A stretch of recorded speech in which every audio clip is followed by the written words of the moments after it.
आपल्याला पाहायचे आहेत शब्दसमूहाबद्दल एक शब्द. या ठिकाणी शब्दाचा समूह असतो. म्हणजे या ठिकाणी याचा अर्थ असा आहे की शब्दसमूहाबद्दल म्हणजे अनेक शब्द वापरू नका. त्याला जो शब्द वापरायचा एकच शब्द वापरायचा आपल्याला. आता बघा, उदाहरणार्थ आता आदिवासींची छोटी वस्ती, त्याला नाव आहे पाडा. म्हणजे आपल्याला असं म्हणायचं काम नाही की दरवेळेस की आदिवासींची छोटी वस्ती तुम्ही पाडा म्हणलं की ते आपल्याला कळलं पाहिजे की आदिवासींची छोटी वस्ती आहे. अचानक आलेला पाहुणा, आगंतुक, त्याला म्हणायचं आगंतुक. अगदी क्षुल्लक किमतीचे, खूपच कमी किंमत आहे, त्याला नाव म्हणतात कवडी मोल.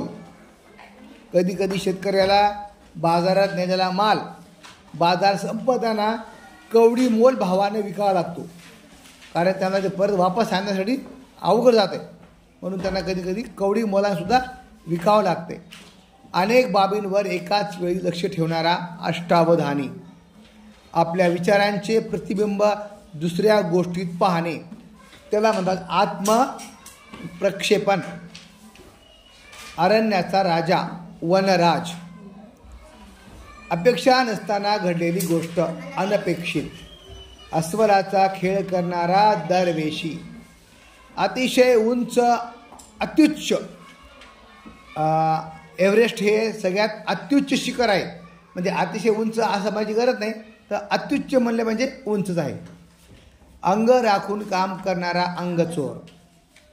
आपली हकीकत स्वतःच निवेदन करणे म्हणजे आत्मवृत्त. अंगी एखादी कला असणारा कलाकार, कलावंत. अनेकांमधून निवडलेले, निवडक. अतिशय श्रद्धावान मनुष्य, श्रद्धाळू, श्रद्धावान. अचूक गुणकारी असणारे, रामबाण. बघा, एखाद्या रोगावर आपण काही लोक अनेक औषधी घेतात पण त्यांचा तो रोग बरा होत नाही. आणि जर त्यांना ते रामबाण औषध भेटलं का, रामबाण म्हणजे काय, तेवढं एकच पण अचूक रोग बरा करणार, त्याला म्हणायचं रामबाण औषध. म्हणजे ते रामबाण औषध असं नाही तर काही ठिकाणी एखादा गोष्टीचा ती तुम्हाला गोष्ट करायला अवघड चालली, मग तिथं रामबाण आयडिया एखादी कशी काम करायची असं. अनेक ठिकाणी हिंडून मिळालेली भिक्षा, माधुकरी. बघा, मी कसं माहिती आहे का, माधुकरी असते ना, समजा आश्रमात राहणारे विद्यार्थी काय करतात, त्या ठिकाणी स्वयंपाक होत नाही, तिथं अन्न शिजवलं जात नाही किंवा असं सकाळी होत असं काही, पण संध्याकाळच्या वेळेस काय करतात, 5-6 वाजता ते मुलं जे ठरवून दिलेले घर असतात ना, त्या घरी जातात, तिथं बसतात, बोलायचं काहीच नाही.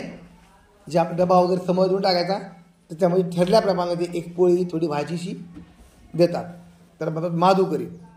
आधी जन्मलेला अग्रज. आकाशात गमन करणारा पक्षी, खग. पक्षी बोलत विषय नाही. आकाशातून ऐकू येणारी वाणी, आकाशवाणी, नभोवाणी. बघा, ही आकाशवाणी माहिती आहे का किंवा समजा आता महाभारतामध्ये बघा, कंस आपल्या बहिणीला आणि भाऊजीला घेऊन रथातून निघाला होता, तेव्हा आकाशातून आवाज आला होता, आकाशवाणी झाली ती. हे कंसा, तुला ह्या द्रौपदी, तुला ह्या बहीण नाव काय नाही देवकी, देवकीचा 8वा पुत्र तुझा काल ठरणार आहे, तुला ठार मारणार आहे. ही आकाशवाणी. आता कोण बोलते काय बोलते माहीत नाही, पण आकाशातून आवाज ऐकतो असं म्हणतात, तर त्याला म्हणायचं आकाशवाणी. आणि आता माहिती आहे का, आता समजा ठीक आहे ना, ही झाली तेव्हाची आकाशवाणी.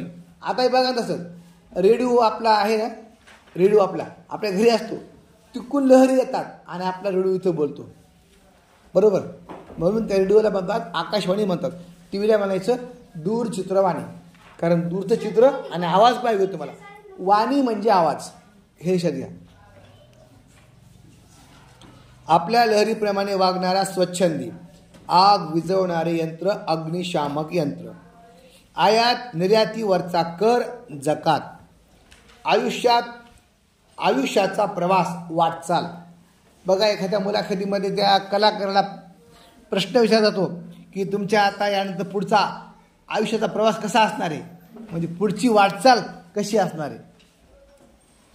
आपल्या देशातून माल परदेशात पाठवणे जाणे त्याला म्हणायचं निर्यात, आणि बाहेर देशाचा माल आपल्या देशात आणणे त्याला म्हणायचं आयात करणं. आता पेट्रोल डिझेल हे भारतामध्ये नाही आहे, तर आपल्याला सौदी अरेबिया त्या ठिकाणी आपल्याला इराक इराण इथून आपल्याला ते आयात करावं लागतं. आणि आपल्याकडे ज्या वस्तू खूप प्रमाणात आहेत ना, कापूस हे आपल्याला नाही पाणी नाही, कापूस जे अन्नधान्य आहे आपल्याकडे पिकलेलं तिकडं आपण निर्यात करतो. आणि त्या सौदीमध्ये बघा एक हे खजूर खातो आपण द्यायची पाहिजे नाही, तर खजूर आपल्याकडे नसते, तिकडे असते. आपण ते आणतो, आयात करतो आणि आपल्याकडचे फळं आंबे वगैरे ते आपण त्यांना पाठवतो. हापूस आंबे आपले बघा कोकणातले. आई व बाप यास पत्रात लिहिण्याचा मायना तीर्थरूप. काका काकू मामा मामी आत्या मामा आजी आजोबा यांना वापरतात तीर्थ स्वरूप, आणि आई वडील वापरतात तीर्थरूप. आई बापाशिवाय इतर वडील माणसांना पत्रात लिहिण्याचा मायना बघा हे का तीर्थस्वरूप खाली आले. आम्रवृक्षाची मंजिरी मोहर. आता बघा तुळशीला जी ती की नाही मंजूळ आला का तुळशीला, तर तुळशीचे मंजूळ म्हणजे त्याला फुलं येतात, त्याला बारीक फुलं असतात. तर अनेक फुलं आहेत ती म्हणजे काय मंजिरी. तेच आपण का तुळशीचा मोहर म्हणतो आपण त्याला, आंब्याचा मोहर असतो. म्हणजे तसं आम्रवृक्षाची मंजिरी, समजा आंब्याची त्या मंजुळा म्हणजे मंजिरी आहेत ते म्हणजे काय मोहर. इनाम म्हणून वंश परंपरागत मिळालेली जमीन वतन. इच्छित वस्तू देणारा वृक्ष कल्पतरू, कल्पद्रुम किंवा कल्पवृक्ष. कल्पद्रुम नाव बघा नवीन वाटलं मला. ईश्वर आहे असे मानणारा आस्तिक, ईश्वर नाही असे मानणारा नास्तिक. उंचावरून पडणारा पाण्याचा प्रवाह धबधबा. उदयाला येत असलेला उदयोन्मुख. आता पुढच्या वर्षीची मुलगी श्रुती नाणेकर अभ्यासानं तिचा उदय व्हायला आहे, ती उदयोन्मुख आहे. उपासना पूजा करणारा उपासक पूजक. आणि शरवी पाटील हिचा मागच्या काय झाला उदय झाला आहे, उदय म्हणजे नव्यानं जन्म झाला तिचा. उपकार जाणणारा कृतज्ञ आणि उपकार विसरणारा कृतघ्न. आता बघा नवोदय बाबाची मुलगी ना दर रविवारी तिचा मला फोन येतात बघा, तिचे पप्पा तिला फोन सर लागून हिला काय कृतज्ञ आहे की नाही. समजा आपण मी काय म्हणणार नाही, एखादं बाबा फोनच केला नाही कोणाला दुसऱ्याला, ते काय विसरून गेलं कृतज्ञ असे कोणी आता असे होते. पण आपल्या विद्यार्थी तसे नाही. बघा ज्ञानेश्वरी का मला फोन होतो, दर महिन्याचा फोन येते. शिक्षक दिनला मला फोन आलो, म्हणजे आपण असं म्हणू आपण थोडे उपकार केले, आपण आपलं काम केलं शिकवायचं. उत्पन्नाचा चौथा भाग चौथाई. बघा समजा आता पहिल्या काळामध्ये चौथाई नाही का शासनाला द्यावं लागत होती बघा, असं म्हणजे कर म्हणून चौथा भाग कर. उत्पन्नाचा चौथा भाग म्हणजे चौथाई. उपकाराखाली दबलेला उपकृत किंवा लाचार. ज्याच्या उपकार झालेत तो उपकाराने दबून गेला. जर उपकार गेला का त्याच्यावर शांत असा गपचूप बसतो बघा, शांत आवाज करत नाही काही नाही शांत, म्हणजे एक उपकृत म्हणून आपण त्याला. एकाच काळातले समकालीन संत तुकाराम महाराज आणि संत रामदास हे एकाच काळात संत होऊन गेले, तर हे काय झाले समकालीन. तसं बघा संत नामदेव आणि संत ज्ञानेश्वर हे पण एकाच काळात होऊन गेले. त्यांच्या काळातला बघा ज्ञानेश्वर महाराज आधी होऊन गेले, इसवी सन 1300 शतकात होऊन गेले, 1200 काही पुढं. आणि तुकाराम महाराज स्वामी हे 1600 पुढं जन्माला आले. आता एखाद्या गोष्टीवर केलेली खोचक टीका मल्लीनाथी. एकाने दुसऱ्यात सांगून चालत आलेली गोष्ट म्हणजे दंतकथा. दंतकथा ज्या आहेत ना ह्या कुठे लिहून ठेवल्या नाहीत. जुन्या माणसाने सांगितलं तर त्यांच्या पोराकडून त्यांच्या तुमचे जे आजोबाला, पंजोबांना सांगितलं तर तुमच्या आजोबांना सांगितली गोष्ट तुमच्या आई वडिलांना, आणि आई वडील सांगतात ते तुम्हाला, अशी ती गोष्ट येते बघा काना आपल्या. आता बघा दंतकथा, आता मगाची गोष्टीत ना रामायण महाभारताच्या गोष्टीत ना अशा आपल्या कानावाल्या गोष्टी. आता त्याच्यात खरं खोटं आपलं माहिती आहे तरी ठीक आहे. एखाद्याच्या मागून जाणारा अनुयायी,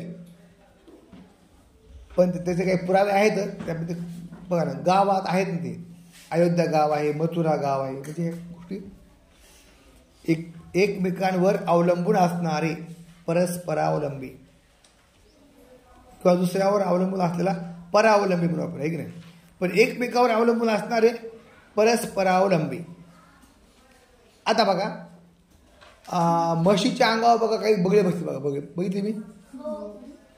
त्या म्हशीच्या अंगावरची किडे खातात बगळे ते, आणि म्हशीलाही बरं वाटतं आणि त्याला बी मस्त कसं चांगली कोरडी कोरडी जागा भेटती, त्याचंही पोट भरतं आणि म्हशीला बी अंगाची खाज कमी होती, किड्यामुळे होणारी खाज. तसं बघा मगर आहे की नाही, मगर अशी आ करते बघा, नदीच्या बाहेर येऊन बसते, अशी आ करून बसते, तिच्या तोंडात जातं पक्षी आणि तिच्या तोंडात अडकलेलं मांस खातात. हां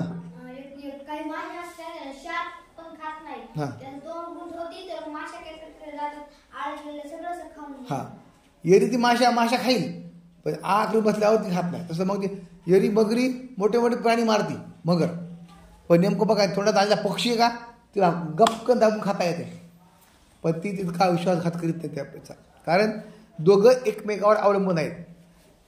ते बगळ्यामध्ये गेलं चाललंय म्हणून त्या तोंडातलं अडकलेलं मांस निघायले, दातात अडकलेलं, त्या पक्षाचं बगळा नाही दुसऱ्या पक्ष, त्या पक्षाचं पोट भरायले आणि मगरीचं पण ते दातात अडकल्यामुळे ते थोडा त्रास होत असेल दात अडच्या, तर ते मोकळा होत असेल. म्हणून त्याला काय एकमेकावर अवलंबून असणारे परस्परावलंबी. ऐकायला व बोलायला न येणारा मूकबधीर. आणि समजा एखादं ऐकायला यायले पण काही काला जिभच नाही, तर ते बोलता नाही येणार, ते मुख्य वेगळे. मुख्यांना फक्त बोलता येत नाही, ऐकू येत आहे. पण मूकबधीर असतो का, त्याला ऐकायला येत नाही, बोलता येत नाही, पण थोडक्यात ऐकायला न आल्यामुळं त्याला भाषा बोलता येत नाही, कारण त्या कानामध्ये कधी शब्दच गेला नाही ना, काय बोलायचं त्याला हेच माहीत नाही. कायम स्मरणात राहील असे संस्मरणीय ऐक्यू खोट्या गोष्टी दंतकथा. तर नाव दिले वंदता. कधीही नाश न पावणारे अविनाशी, कणसातून दाणे बाहेर काढण्यासाठी, मळणी करण्यासाठी तयार केलेली जागा, त्याला म्हणतात खळे. चला आमच्या खळे आज शेतामध्ये, म्हणजे त्या ठिकाणी काय कणसातले दाणे अशी बडू आपण अलग करायचे, ते म्हणजे खळं. पण त्यासाठी त्याला मशनी आल्या, आता मळणी यंत्र आले, बरोबर. जुन्या काळात मळणी यंत्र नव्हते, बैल असं त्याच्याहून धान्यावर जात होते वारंवार आणि धान्य ते मोकळं होत होतं. काठी भोवती चिंध्या गुंडाळून केलेली दिवटी मशाल. कर्तव्याची समाप्ती इति कर्तव्यता. कथा सांगणारा कथेकरी, कथा लिहिणारा कथाकार, कथा लेखक, कल्पना नसताना आलेले संकट घाला. कर्तव्याकडे पाठ फिरवणारा कर्तव्य परायणमुख, कधीही जिंकला न जाणारा अजिंक्य, कर्तव्य पार पाडण्यात तत्पर असणारा कर्तव्य दक्ष, कसलीच इच्छा नसलेला निरीच्छ, कष्ट करून जगणारा, श्रमावर जगणारा, स्वतःच्या श्रमावर जगणारा श्रमजीवी, कपाळावर बांधायचे कागदाचे बेगडाचे किंवा बेगडाचे आभूषण बाशिंग जे लावतो नवरदेव, काहीच न बोलता मतलब साधणारा आतल्या गाठीचा. असे काही का माणसं येतं, काही बोलत जात कोणाला, गपचूप काम करते आपलं, तर आतल्या गाठीची. काटकसरीने खर्च करणारा मितव्ययी, कमी खर्च करा, कामापुरता खर्च करणारा. विनाकारण खर्च करत आपण काय म्हणतो उधळ्या, नुसती उधळपट्टी एवढी पैसे येते ना, बापाचा पैसा उधळायला म्हणतो आपण, की नाही, उधळपट्टी. काम धंदा न करता दुसऱ्याच्या जीवावर जगणारा ऐत खाऊ, कविता रचणारी कवी, कविता रचणारी म्हणलं बघा, मी चुकले, सॉरी. कविता रचणारा कवी, माणूस असला तर कवी, आणि रचणारी बाई असेल तर कवयित्री. कानास गोड लागणारे, कर्णमधुर मंजूळ. कार्य करणारा प्रदेश, कर्तव्य गाजवलेला प्रदेश म्हणजे कर्मभूमी. ज्या ठिकाणी आपण काम केले ते आपली कर्मभूमी. जिथं आपला जन्म झाला आहे ती आपली जन्मभूमी. कठोर शब्दांनी केलेला उपदेश, कान उघाडणे. कविता ताला सुरात गाऊन दाखवणे, काव्य गायन. कमी आयुष्य असलेला अल्पायुषी. कमी वेळ टिकणारा, अल्पजीवी, क्षणभंगूर किंवा पुढं. कादंबऱ्या लिहिणारा, कादंबरीकार. किल्ल्याच्या सभोवतालची भिंत, तट. कुस्ती खेळण्याची जागा, हौद, आखाडा किंवा हौदा. कैदी ठेवण्याची जागा, कारागृह, बंदीशाळा, तुरुंग. कुणाचाही आधार नसलेला निराधार. कोणतेही व्यसन नसलेला निर्व्यसनी. बघा, लोक आजकाल मुलं पाहिजे बघा लग्नासाठी. लोक म्हणजे लग्न आपल्या पुरुषासाठी मुलगा पाहतात, निर्व्यसनी मुलगा. ज्याला व्यसन आहे त्याला डावलतात, नको म्हणतात त्या पोराला. कोण घरी थोडी प्रॉपर्टी कमी असते चालेल, तर मुलगा पाहिजे निर्व्यसनी. कोणत्याही पक्षाची बाजू न घेणारा, निपक्षपाती. कोणाकडून नाही, आपण आपला भूमिका कशी पाहिजे, निपक्षपाती. कोणतीही तक्रार न करता बिनतक्रार, ना तक्रार म्हणा. कामाबद्दल दिलेले सन्मानाचे धन, मानधन. आता एखादा माणूस आपल्या घंटाभर शिकून घ्या तुम्हाला, तर त्याला नरवड सरनं 100-50 द्यायला पाहिजे, कारण त्याच्या कामाचं ते मानधन आहे का नाही. एखादा कला काय या ठिकाणी पोवाडे म्हणून गेला, काही तुमच्यासाठी नकला केल्या, जादू केली, तर त्याला सगळे हे येतं का, शिक्षक आपले 50-50 रुपये जमा करून देतो आपण त्याला. ते येत नाही का आपलं पोलीस ते बहुरूपी, तर त्याला आपण देतो का, ते मानधन झालं. आता पगार झाला का, नाही, मानधन. कोणत्याही कामासाठी तयार असणे, तत्परता. क्वचितच आढळणारे, मिळण्यास कठीण, दुर्मिळ. खोगीर चित्रे, बाहुल्या तयार करणारा कारागीर, जिनगर. खूप पडलेला पाऊस, अतिवृष्टी. खूप दानधर्म करणारा, दानशूर. खूप आयुष्य असलेला, दीर्घायुषी. खेडेगावात वस्तू बनवण्याचे लघु उद्योग, ग्रामोद्योग, कारण ग्राम म्हणजे खेड. खूप मोठा विस्तार असलेले, ऐसपैस, विस्तीर्ण. खोडसाळपणे पसरवलेली खोटी बातमी, अफवा. बघा, कोरोना काळात नाही का काही अफवा व्हायचे बघा, काही पण वेगळे अफवा व्हायचे, पण तो कोरोना बी खरा होता, ती खरं अफवा नव्हती. दुसऱ्या अफवा व्हायच्या, इथे दुकान बंद व्हायले, इथे सुरू व्हायले, काही काय बंद होते ना. खात्रीपूर्वक निर्वाळा. गुरांना खाण्यासाठीचा वाळलेला चारा, वैरण. गुरांच्या तोंडाला बांधलेली दोरीची जाळी, मुसकी. अशी बघा जाळ्याची दोरी, काहून माहिती आहे का, जनावर शेतातलं काही कामाचं पीक आपल्या खात नाही, त्याला म्हणतात मुसकी. गायीसाठी काढून ठेवलेला घास, गोग्रास. गोलाकार फिरणारा सोसाट्याचा वारा, वावटळ. गोलाकार फिरणारा सोसाट्याचा वारा, वावटळ. गायीला चरण्यासाठी राखलेले रान, गायरान. गीते रचणारा, गीतकार. गावातून किंवा शेतातून जाणारी लहान वाट, पानंद वाट, पांदन. गायी गुरे जेथे बांधून ठेवतात, गोठा. गलबतावरील दिशा ओळखण्याचे यंत्र, होका यंत्र. त्याच्यामध्ये सुई बघा, उत्तरेकडे टोक असे असते ना, जिथं सुईचं टोक असतं ती दिशा उत्तर असते, होका यंत्रातली. गावातील एकत्र पाणी भरण्याची जागा, सार्वजनिक पाणवठा. ग्रहांचा संचार मार्ग, फिरण्याचा मार्ग. कक्षा, ग्रहाची कक्षा म्हणतो. गोदेचे उगमाजवळचे तीर्थ कुशावर्त, म्हणजे गोदावरीचं बघा एकदम सुवाचं जे तीर्थ आहे ना त्या डोंगरावर आहे, त्याला म्हणतात कुशावर्त. गुणाकडे डोळे झाक करून केवळ दोष काढण्याचा स्वभाव, दौष्यक दृष्टी. घरचा नसलेला अतिथी, घरदार नष्ट झाले आहे असा निर्वासित किंवा बेघर म्हणू आपण तर. घरामागची मोकळी जागा परस, घरामागची बाग परस बाग, आणि घरामागं मोकळं व्हायला जाणे म्हणजे परसाकडे. बघा शब्द कशासाठी आहे, परस म्हणजे घरामागं. मग पहिले लोक घराच्या मागं जात होते, म्हणजे कुठं जात होते, परसाकडे.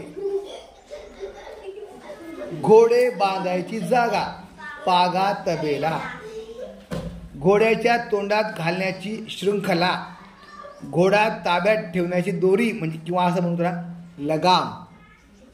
बघा बैलाला गाईच्या डोळ्यात असते का का दोरी, त्याला लगाम म्हणत नाहीत, त्याला ते व्यसन आहे की नाही. आणि घोड्याला असते ते लगाम. घाईघाईने केलेली आंघोळ काकस्नान, चरित्र लिहिणारा चरित्रकार, चार रस्ते एकत्र येतात ती जागा चौक चवाठा. चांदण्या रात्रीचा पंधरवडा, शुद्ध पक्ष किंवा शुक्ल पक्ष, दोन्ही नाव बघा शिवपासून नाव येतं, शुद्ध पक्ष शुक्ल पक्ष. चित्रे काढणारा चित्रकार, चमचमीत खाद्यांची आवड असलेला, त्याला खायच्या वस्तू खूप आवडतात, त्याला म्हणायचं खवय्या. चांगले चिन्ह सुचिन्ह, चांगले आचरण वर्तन सदाचार, चारही बाजूंना किंवा सर्वत्र पसरलेले चौफेर, 4 महिन्यांचा कार्यक्रम चातुर्मास. बघा काही काही लोकांना 4 महिने वांगे खात नाहीत, कोणी 4 महिने मांस मटण खात नाही, ते 4 महिन्याचा काळ म्हणजे काय, चातुर्मास. चिंता हरण करणारा मणी चिंतामणी, 4 पाय असलेला चतुष्पाद, 4 पायाचा चतुष्पाद. आणि चतुर्भुज म्हणजे लग्न झालेला, 2चे 4 हात होणे ते चतुर्भुज. हे चतुष्पाद म्हणजे 4 पायाचा प्राणी. 4ही दिशाकडील हद्द चतुर्सीमा. आपल्या गावाला बघा इकडची सीमा इकडची सीमा म्हणतो आपण, आपल्या गावाची हद्द शिवगावाची त्याला म्हणतात चतुर्सीमा. 24 कागदांची गड्डी, कागदांचा गट्टा दस्ता. जमिनीखालील गुप्त मार्ग भुयार, भू म्हणजे जमीन, जमिनीच्या खालून जाणे म्हणजे भुयार. जमिनीवर राहणारे प्राणी भूचर किंवा स्थलचर, स्थल म्हणजे काय जमीन, जमीन व पाणी अशा दोन्ही ठिकाणी राहणारे प्राणी उभयचर. छोट्या जागेतून येणारा सूर्यप्रकाश कवडसा. आपण मागं बघितलं की बघा जुन्या घरामध्ये घरात चूल चालू असती आणि आपल्या पत्राला छिद्र असते बघा, तिथून खाली एक ऊन येतं बारीक, कवडसा होता बघा आहे की नाही. जमिनीचे दान भूदान, जादूचे खेळ करून दाखवणारा जादूगार, ज्याला आई वडील नाहीत असा पोरका अनाथ. जुन्या मतांना चिकटून राहणारा कर्मठ प्रतिगामी सनातनी. जुन्या देवळाचे नूतनीकरण करणे त्याला म्हणायचं जीर्णोद्धार. आपल्या वेरूळच्या घृष्णेश्वर मंदिराचा जीर्णोद्धार केला होता मालोजी भोसलेने. म्हणजे जुन्या मंदिराचं नवीन मंदिर करणे म्हणजे जीर्णोद्धार करणे. ज्याला कशाचीच उपमा देता येत नाही असे अनुपम, त्याला उपमा कोणाच देता येत नाही ते अनुपम. जगाचा नाश होण्याची वेळ प्रलय काळ, प्रलय काळ. ज्याचे हात गुडघ्यापर्यंत पोहोचतात असा अजानुबाहू. अजानुबाहू हात तिथे गुडघ्यापर्यंत पोहोचतात, हात खूप लांब असतात त्याचे, तर तो कोण झाला अजानुबाहू. ज्याने खूप ऐकले आहे असा बहुश्रुत.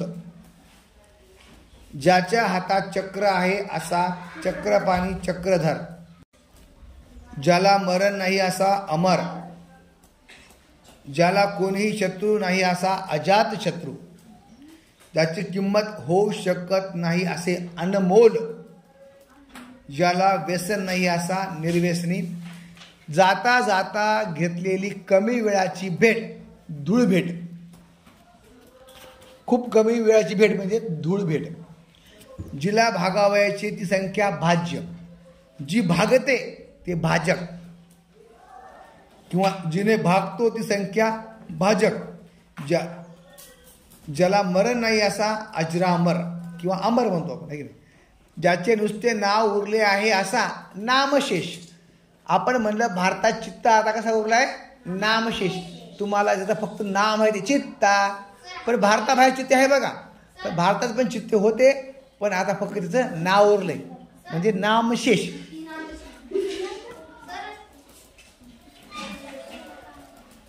ज्यात कमळे उत्पन्न होतात असे मोठे सरोवर पद्माकर.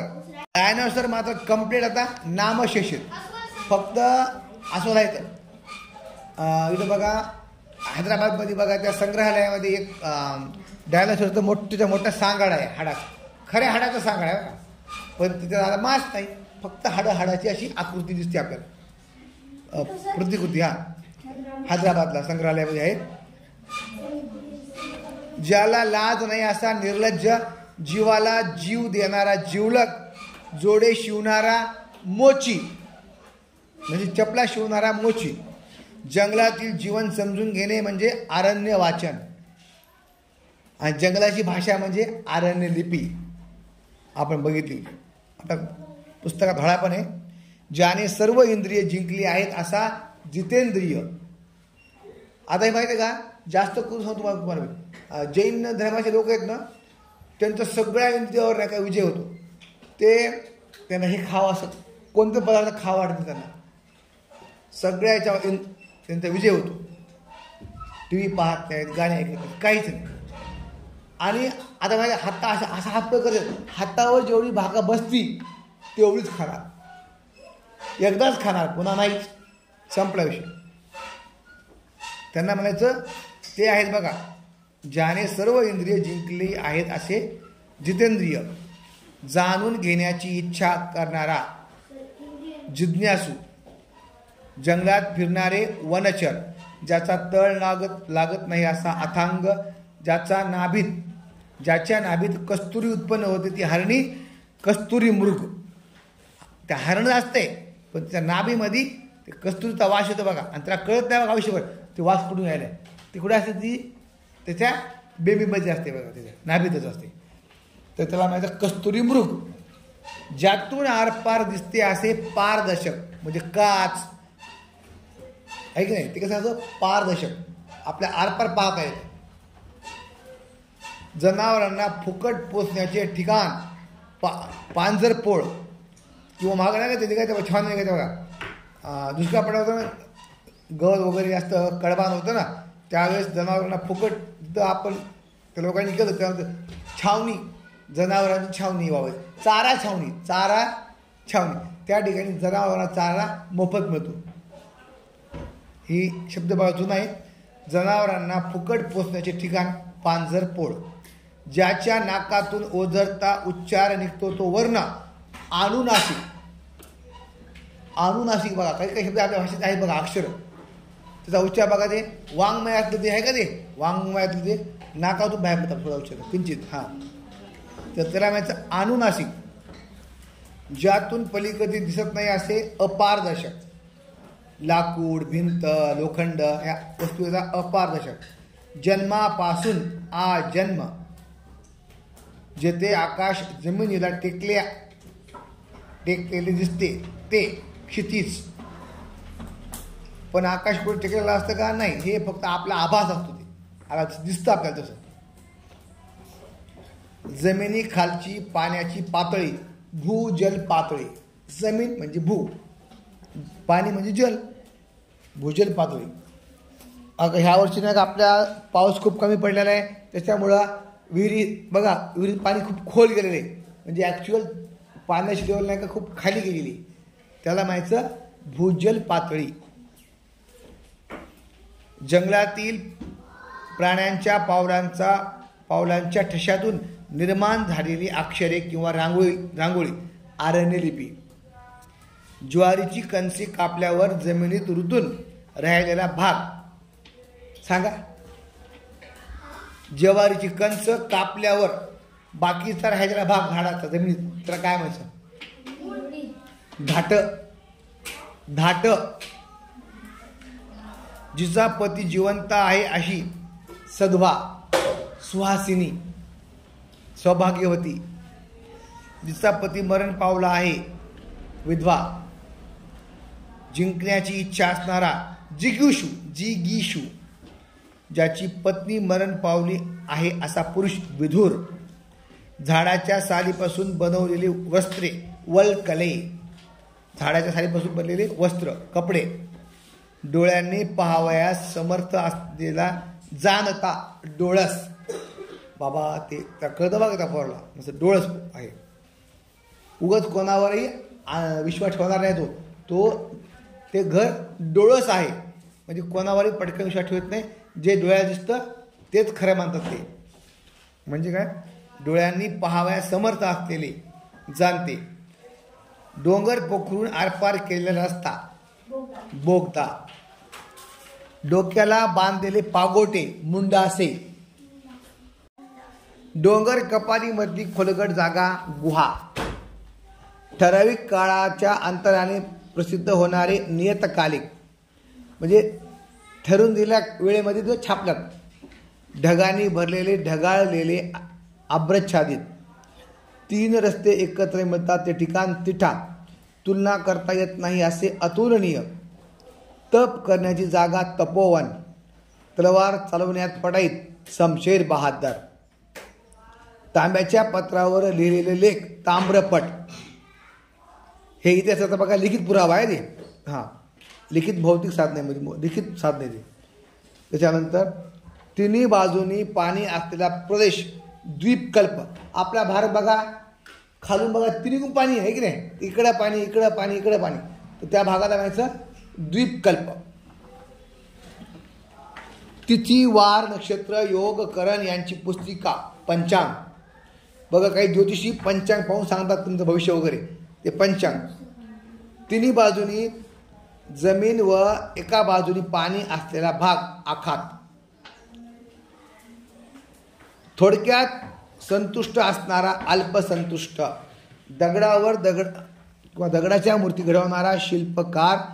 दगडावर केलेले कोरलेले लेख शिलालेख. दगड भिरकवण्यासाठी केलेली दोरीची बेचक गोफण. जुन्या काळात गोफणीनं असे खडे मारायचे आणि पाखरं पळवायचे. दगडाचे काम करणारा पाथरवट. दगडात कोरलेली लेणी, कोरीव लेणी. दुसऱ्याच्या मनातील ओळखणारा मनकवडा. 2 नद्यामधील प्रदेश दुआब. 2दा जन्मलेला द्विज. दान धर्म करणारा दानशूर. दोन्ही बाजूनी बोलणारा दुतोंड्या. कधी याची बाजू घेते कधी याची बाजू घेते. दोघांकडून बोलत होते ते. त्याला 2 तोंड्या. त्यामध्ये मांडू म्हणतात त्याला. एक साप असतं बघा, त्याला दोन्ही थोडा असं आहे म्हणतात ते मांडू. 2 किंवा अधिक शब्दांचा संयोग होऊन झालेला एक शब्द समास. देवापुढे संध्याकाळ पुरता लावलेला मंद ज्योतीचा दिवा सांजवात. किंवा ते देवापुढे सतत जळणारा दिवा नंदादीप. फक्त संध्याकाळ लावतो आपण ते सांजवात. चला दिवे लागण झाली, दिवा सांजवात लावा बरं बाई, आणि शुभंकरोती म्हणा बरं. असं आता कमी झालं ते. 2 हातांचे माप वाव. दररोज प्रसिद्ध होणारे दैनिक. दर आठवड्याने प्रसिद्ध होणारे साप्ताहिक. दर 15 प्रसिद्ध होणारे पाक्षिक. दर महिन्याने प्रसिद्ध होणारे मासिक. दर 3 महिन्याने प्रसिद्ध होणारे त्रैमासिक. दर 6 महिन्याने प्रसिद्ध होणारे षण्मासिक. दररोज ठरलेला कार्यक्रम दिनक्रम. दारावरील पहारेकरी द्वारपाल द्वारवान.